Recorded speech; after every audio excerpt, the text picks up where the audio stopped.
ಹೀಗಿರ್ಬೇಕಾದ್ರೆ ನಿಮ್ಮ ಶ್ರೀಚರಣವೇ ನನಗೆ ಪಾವನ. ಆ ಶ್ರೀದೇವಿ ಶ್ರೀಚರಣ ಸಾಕ್ಷಿ ಹಾಕಿಯು ನನ್ನ ಪತಿವ್ರತತನಕ್ಕೆ ಆ ದೇವಿಯೇ ಸಾಕ್ಷಿ. ಅಂತ ಮಹಾಸಾರಿ ಹೆಸರನ್ನು ಹೊತ್ತು ಮುತ್ತೈದೆಯಾದನಿಗೆ ಪಡೆದ ನಾನೇ ನಿಜಕ್ಕೂ ಧನ್ಯ. ಈ ಜಗದ ಉದ್ದಗಲಕ್ಕೂ ನನ್ನ ವಂಶ ರಕ್ಷಕ್ಕೂ ನನ್ನ ಮನೆ ಕೀರ್ತಿ ಕಳಿಸಕ್ಕೂ ನೀನೇ ಕಾರಣವಾಗಿದೆ. ಈ ಜಗದ ನಿನ್ನಿಂದಲೇ ಹೊಸ ಬೆಳಕು ಮೂಡಲಿ. ನೀಯೇ ಗರ್ತಿ ಎಂದು ತಟ್ಟಿ ಪತಿವ್ರತೆ ಎಂಬ ಪತಿಯ ಪಾದ ಮುಟ್ಟಿ ಈ ಜಗವು ಹಾಡಲಿ. ಮತ್ತೊಮ್ಮೆ ನನ್ನ ಗರ್ತಿ ನನ್ನ ಹೆತ್ತವರ ಕನಸಿನ ಗರ್ತಿ ಎಂದು ಹಾಡಲಿ. ಹೌದು ಸ್ವಾಮಿ, ನಾನು ಅಷ್ಟೇ. ನೀವು ಕಂಡ ಕನಸು ನನಸಾಗ್ಲಿ, ನೀವು ಬೇಡಿಕೊಂಡು ವರ ನೆರವೇರ್ಲಿ ಅಂತ ಆ ತಾಯಿ ಹತ್ರ ನಾನು ಭಕ್ತಿಯಿಂದ ಬೇಡಿಕೊಳ್ತೀನಿ. ನೋಡಿ, ನಿಮ್ಮ ಆಸೆ ಆದಷ್ಟು ಬೇಗ ಪೂರೈಸಲಿ ಅಂತ ನೀವು ಆ ದೇವಿಯಲ್ಲಿ ಭಕ್ತಿಯಿಂದ ಬೇಡಿಕೊಳ್ಳಿ.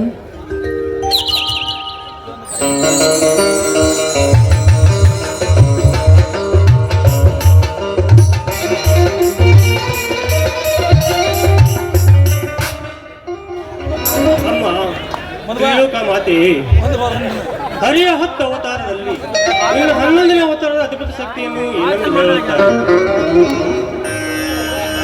ಅಮ್ಮ, ಈ ಜಗದ ದುಷ್ಟರು ಬಂದು ಅಮ್ಮ ತಾಯಿ, ಈ ಜಗದ ದುಷ್ಟರನ್ನು ಬಂದು ಮತ್ತೆ ದರಿಗಿಳಿದ ಬಾರಮ್ಮ, ಮತ್ತೆ ದರಿಗಿಳಿದ. ಯಾಕಂದರೆ ಈ ಸ್ವಚ್ಛ ಕನ್ನಡ ನೆಲದಲ್ಲಿ ಕುಲದ ಕಲವನ್ನು ಎಬ್ಬಿಸಿ ಸ್ವಚ್ಛ ರಾಜಕಾರಣ ಮಾಡದೆ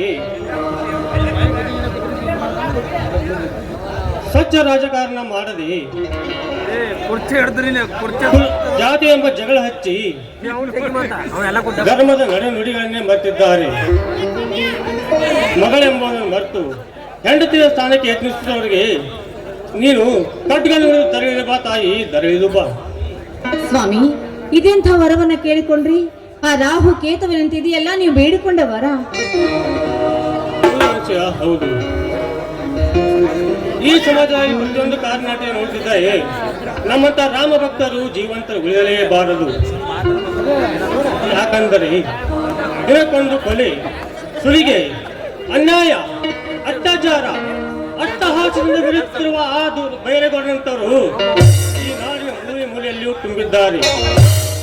ಅಂತ ಕಳ್ಳ ಕದ್ದಿಮರೆಲ್ಲ ಒಂದಾಗಿ ಹಿಂದೂ, ಮುಸ್ಲಿಂ, ಕ್ರೈಸ್ತ ಧರ್ಮದ ಜಾಗರಣೆಯನ್ನೇ ನಿಲ್ಲಿಸಿದ್ದಾರೆ. ದೇವರ ಜೈಕಾರ, ನಮಾಜು, ಸ್ಮರಣೆ ಇವುಗಳೆಲ್ಲವನ್ನು ನಿಲ್ಲಿಸಿ ಕಂಡವರಿಗೆ ಆಸ್ತಿಗೆ ಕೈ ಹಾಕಿ ಚಂಡರ ದೊರೆಗಳಾಗಿದ್ದಾರೆ. ರಂಡರೆಂಬ ರಾಸಲಿಲ್ಲ ಮಂಚವನ್ನು ಏರಿ ನಿತ್ಯ ಸತ್ಯದ ತಲೆಯ ಮೇಲೆ ಕಾಲಿಟ್ಟು ಅಟ್ಟಹಾಸದಿಂದ ಮೆರೆಯುತ್ತಿರುವವರನ್ನು ಕಾಲು ಕಡಿದು ನನ್ನ ಹೆತ್ತವರ ಕನಸನ್ನು ನನಸು ಮಾಡದಿದ್ದರೆ ನನ್ನ ಹೆಸರು ರಾಮಲಿಂಗನೇ ಅಲ್ಲ. ಸ್ವಾಮಿ, ಇದೆಂಥ ನಿರ್ಧಾರವನ್ನ ಮಾಡಿದಿರಿ ನೀವು? ಇದ್ಯಾಕೋ ನನಗೆ ಸರಿ ಕಾಣ್ತಾ ಇಲ್ಲ ರೀ. ಸದಾ ಸತ್ಯ, ನ್ಯಾಯ, ಧರ್ಮವೇ ನನ್ನ ಉಸಿರು ಅಂತ ಹೋರಾಟ ಮಾಡಿದ ನಿಮ್ಮ ತಂದೆ ನರದೆ ಭಗವದ್ಗೀತೆಯ ಭಕ್ತ, ಶ್ರೀರಾಮನ ಭಕ್ತ ಗಾಂಧೀಜಿಯವರು ಈ ನಮ್ಮ ರಾಜ್ಯವನ್ನ ರಾಮರಾಜ್ಯವಾಗಬೇಕು ಅಂತ ಕನಸು ಕಂಡವರು. ಬ್ರಿಟಿಷ್ ಜೊತೆಗೆ ಹೋರಾಡಿ ನಮ್ಮ ದೇಶಕ್ಕೆ ಸ್ವಾತಂತ್ರ್ಯವನ್ನು ತಂದುಕೊಟ್ಟವರು. ಅಂತಹ ಮಹಾತ್ಮ ಗಾಂಧಿಯನ್ನೇ ಸುಮ್ಮನೆ ಬಿಡಲಿಲ್ಲ ಈ ಸಮಾಜ. ಹೀಗಿರ್ಬೇಕಾದ್ರೆ ನಿಮ್ಮಂಥವರ ಪಾಡೇನು, ನನ್ನ ಮಾನವರ ಪಾಡೇನು? ಇಲ್ಲ ರೀ, ಏನ್ ಹೆಚ್ಚು ಕಡಿಮೆ ಆಗ್ಬಿಡುತ್ತೋ ಅಂತ ನನಗೆ ತುಂಬಾ ಭಯವಾಗ್ತಾ ಇದೆ. ಅಂದ್ರೆ ಶ್ರೀ ಜಗಜ್ಯೋತಿ ಬಸವೇಶ್ವರ, ಶ್ರೀ ಸುಖದೇವನವರು ನಮಗೆ ಚೈತನ್ಯ ತುಂಬಿದ್ದಾರೆ. ಏನಂದ್ರೆ ಗೊತ್ತೇ, ಈಗ ಪುರುಷನಾಗಿ ನಿನ್ನ ತಮ್ಮನೇ ನಿನ್ನ ಮನೆಯಲ್ಲಿ ಹುಟ್ಟಿದ್ದಾನೆ ಎಂದು ಕೂಗಿ ಕೂಗಿ ಹೇಳುತ್ತಿದ್ದಾರೆ. ನನ್ನ ತಮ್ಮನಾದ ಸಿದ್ಧಂಗನಿಗೆ ಕ್ರಮಬದ್ಧವಾಗಿ ಧರ್ಮದ ನುಡಿಯನ್ನು ಹೇಳಿ ಅನ್ಯಾಯಕ್ಕೆ ನಾಯಿ ಎಂಬ ಕಡುವನ್ನು ಕೊಟ್ಟು ಈ ಬಾಳ ಪುಟದಲ್ಲಿ ಬಳಸುವೆ ನನ್ನ ಹೆತ್ತವರ ಕನಸಿನ ಚರಿತ್ರೆಯನ್ನು. ಅಂದ್ರೆ ನಿಮ್ಮ ಮಾತು ನಿಜವೇ? ಅಬ್ಬಾ, ಎಂತ ಸಂತೋಷದ ವಿಷಯ ಹೇಳಿದ್ರಿ ಏನ್ರಿ. ಅಂತಹ ಚೈತನ್ಯವನ್ನ ಆ ನನ್ನ ತಾಯಿ ನನ್ನ ಮೈದುನಲ್ಲೇ ತುಂಬಿದ್ದಾಳೆ. ಹಾಗಾದ್ರೆ ಇದಕ್ಕೆಲ್ಲ ಅಧೀರನಾಗಿ ಮೆರೆಯೋನು ನನ್ನ ಮೈದುನೇ. ಸಂತೋಷ ರೀ, ತುಂಬಾ ಸಂತೋಷ. ಈ ನಿಮ್ಮ ಮಾತು ಕೇಳಿ ಈಗ ನನ್ನ ಮನಸ್ಸಿಗೆ ನೆಮ್ಮದಿ ಸಿಕ್ಕಾಗಾಯ್ತು. ಏನ್ರಿ, ಎಂಥ ಸಂತೋಷದ ವಿಷಯ ಹೇಳಿದ್ಮೇಲೆ ಸುಮ್ಮನೆ ಇರಕ್ಕಾಗತ್ತಾ? ಗೀತೆ ಹಾಡೋಣ.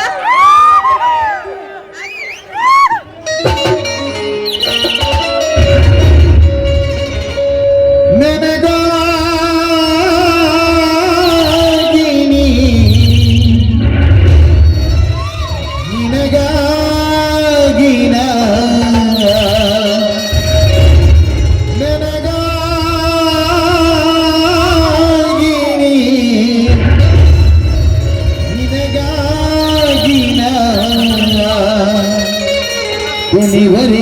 ಹೋಗಬೇಕು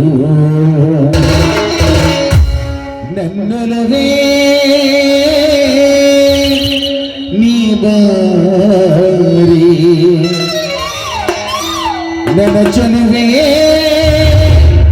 ಬಳಿ ಬಾರೆ ಬಳಿ ಬಂದು ಸಿಹಿ ಮತ್ತು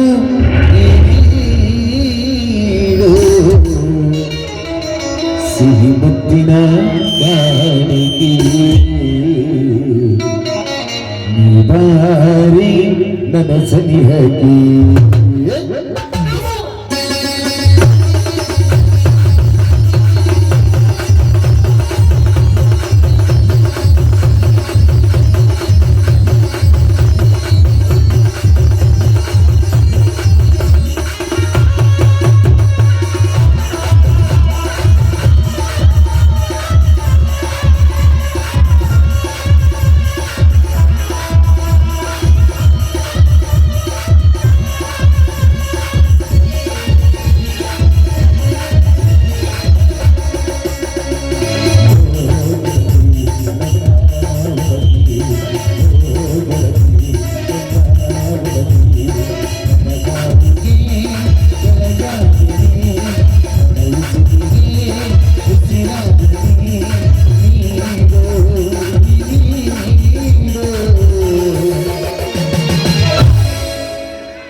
ಸಿಹಿ ಮುತ್ತಿನ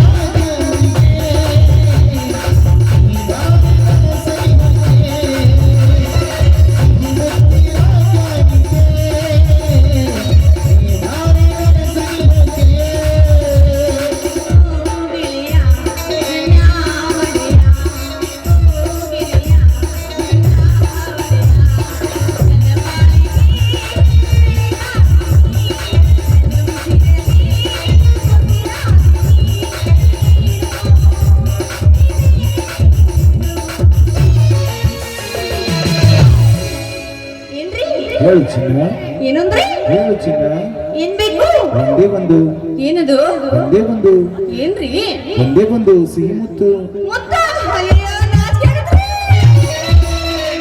ಸಿಹಿ ಮುತ್ತಿನ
ಹೇಳು ಚಿನ್ನ.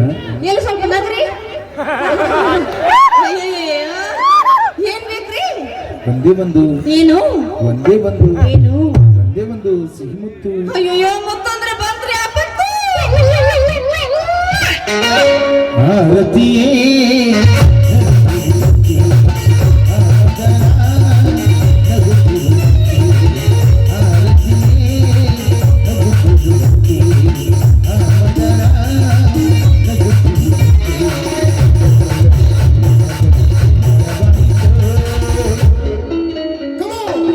ಎನಿಸುತ್ತೀರಿ